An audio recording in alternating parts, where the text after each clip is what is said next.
Okay, we'll start in the room and then we'll move to Zoom. Hey, Hey. couple games where the offense hasn't quite clicked at the same way, which is kind of funny. You guys are 13 and 30. Here we are nitpicking, but let's pick some names. Yep. What do you kind of need to do to kind of get back on track, on that side of the court? Yeah, I mean, that's been an area of growth for us throughout the course of the season. Some games have been better than others, and we played two really good defensive teams that clogged up a paint for us. Our decision making, we were attacking the rim, wasn't as good as it needs to be.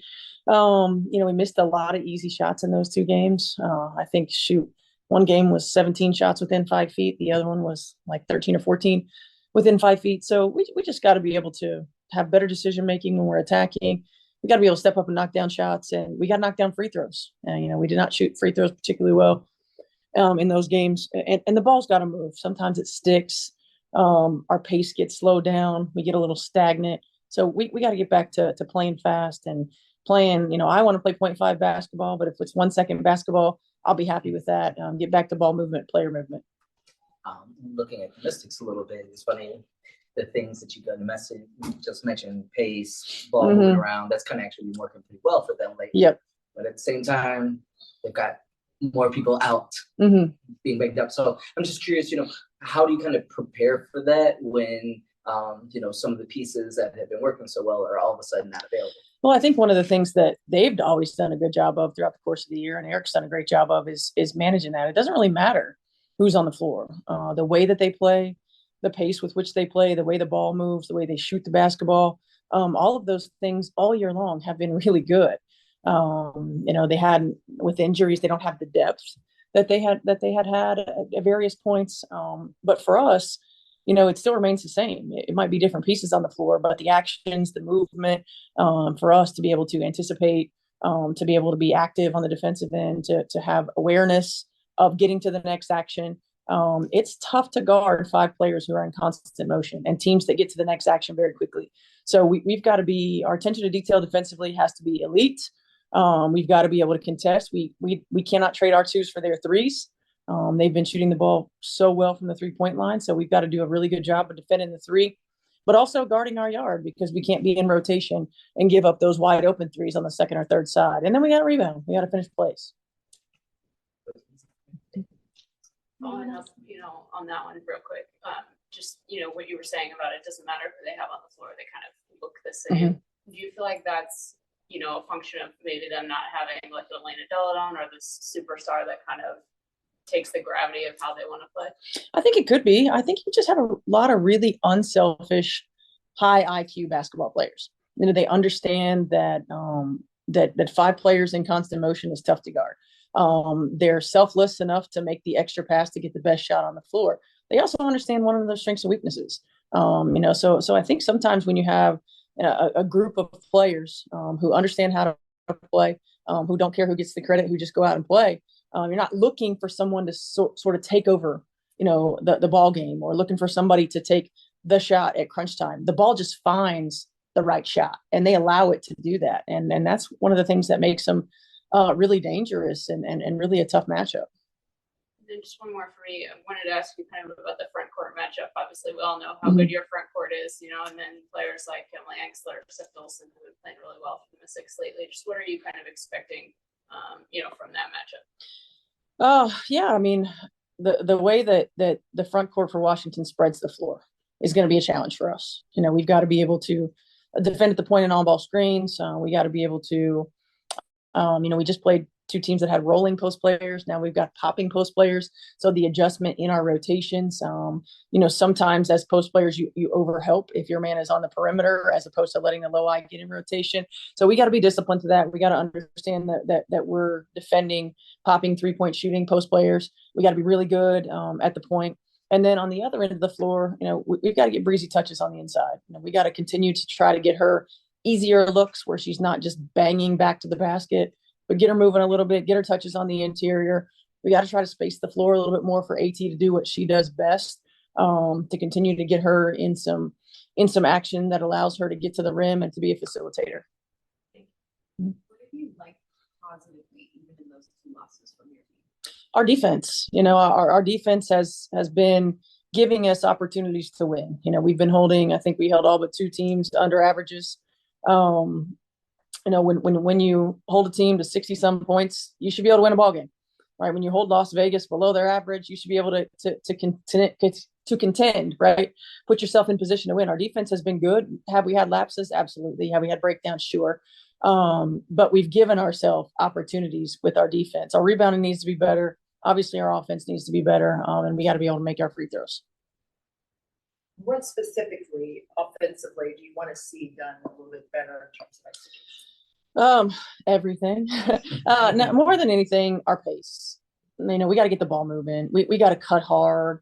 We got to be vacuums when we're cutters, either get layups or get somebody else open, use it just as well as we would a screen. We've got to be more disciplined in our screening, setting and using screens, but more than anything, our pace. When we slow down and it gets sluggish, we're just not that team that is going to be a grinded out offensive team and be successful. So we got to get defense moving. We got to get them shifting, and then we got to make the right reads. Brandon or Tarika, have anything? I got one. A lot of it was covered. Steph, just on Aaliyah Edwards, she had a really nice game against you guys last time at the Mohegan. Just curious what you've watched out of Aaliyah over the last month since you last played and how she's developed and grown. Yeah, I think the biggest thing is confidence. She continues to get more experience, and there's no substitute for experience. She's been aggressive to the rim. She's been an outstanding rebounder. She plays with high energy. She understands how to move without the basketball. I mean, that's one of the things when you play in a system like Gino's, you understand how to play with him without the ball in your hands. And she's really good defender. She makes things difficult with her ability to be a shot alterer, with her mobility on the defensive end and in the screen and roll. No, go ahead. Just one question for me. Just curious what you've seen out of Veronica Burton since she got to the organization and just how she's acclimated over the last few weeks here. First and foremost, great teammate.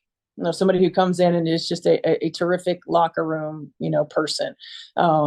She's high energy. She's high IQ. She's a hard worker. You can tell her something once and she gets it.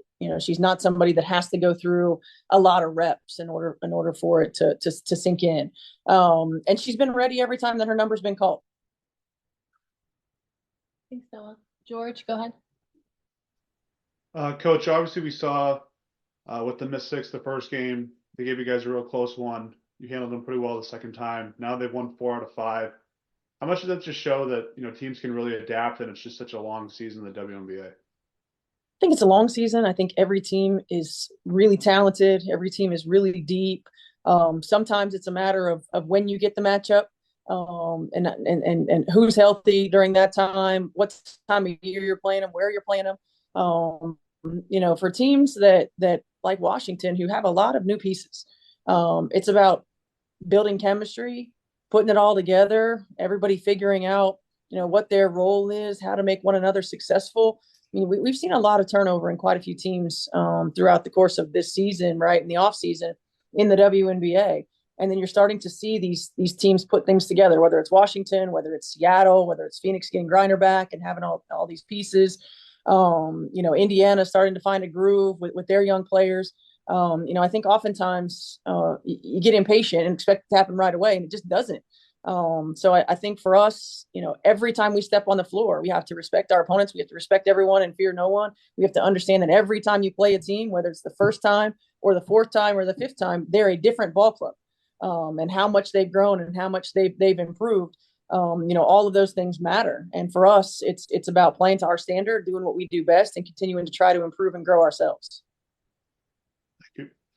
We'll go to Tarika, then Brendan to finish. Hey, Coach, last one. Only one for me because you pretty much covered everything I was going to ask. But coming into tonight's matchup on the injury report, that was Alyssa Thomas was listed as probable. Will her minutes be managed a little bit differently depending on what's going on with her ankle, or do you feel pretty confident about her pretty much sustaining her typical time of play regardless of the injury? I feel confident with AT being able to play. I think her understanding of how to manage an issue that she's had for a long time that might have just flared up is really, really good. I mean, obviously in a perfect world, we'd love to manage her minutes in this game, especially because we have a back-to-back and then we have to go back out west again. So I think we'd love to be able to do that. I'll probably look to try to get her out a little bit earlier in the ball game. But, you know, a lot of AT's substitution and substitution time is really based on how we're playing. It's based on matchups because, you know, she's such an important piece of what we do on both ends of the floor. So having her on the floor is important. But in a perfect world, yes, we'd be able to get her some more breaks and get her some recovery time and a back-to-back. Thanks, Coach. Thank you. All right, thanks, Coach. Thank you. Thanks, everyone. Thank you.